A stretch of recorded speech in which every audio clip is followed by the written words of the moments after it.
साल 1947 की बात है। अमेरिका के उत्तर में मोंटाना राज्य के एक छोटे से बर्फ से ढके पहाड़ी कस्बे रेड हिल में एक डाकिया रहता था, मिस्टर जॉर्ज विल्सन, उम्र 62 साल। न कोई बड़ी डिग्री, न कोई परिवार, न कोई शोर, लेकिन फिर भी पूरे कस्बे के दिल में बसने वाला एक नाम था, विल्सन। वो पिछले 40 वर्षों से बिना किसी छुट्टी के डाक बांटता आ रहा था। न तेज धूप उसे रोक पाई, न मूसलधार बारिश और न ही बर्फीले तूफान।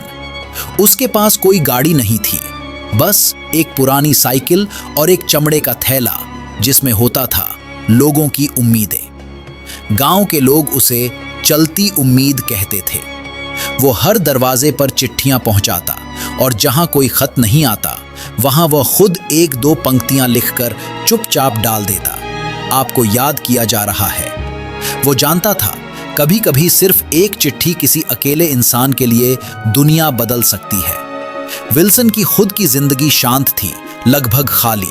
जवानी में उसका छोटा भाई युद्ध में मारा गया था, जिसके बाद उसने शादी नहीं की। उसका मानना था कि वो अब अकेले ही जिएगा, लेकिन किसी और को कभी अकेला महसूस नहीं होने देगा। एक बार दिसंबर के महीने में कस्बे में भीषण बर्फबारी हुई, इतनी कि बिजली चली गई, सड़कें बंद हो गईं और लोग घरों में कैद हो गए। कोई स्कूल नहीं, कोई अस्पताल तक नहीं पहुंच पा रहा था।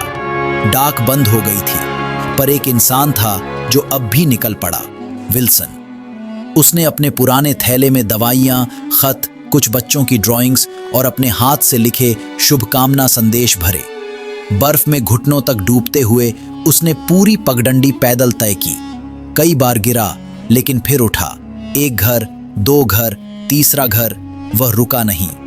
शाम ढले जब वो अपने छोटे से कमरे में लौटा तो वो बहुत थका हुआ था। अगली सुबह गांव के कुछ लोग उसे देखने आए, क्योंकि वे उससे मिलने के आदी थे। लेकिन उस दिन दरवाजा बंद था और अंदर से कोई आवाज नहीं आई। जब दरवाजा खोला गया तो विल्सन अपने बिस्तर पर चुपचाप सोया मिला, हमेशा के लिए। उसके हाथ में एक चिट्ठी थी जो शायद खुद के नाम थी। अगर यह मेरी आखिरी डिलीवरी है तो मैं चाहता हूं कि लोग मुझे उस आदमी के रूप में याद रखें जिसने कभी हार नहीं मानी, न मौसम से, न उम्र से, न अकेलेपन से। गांव वालों की आंखें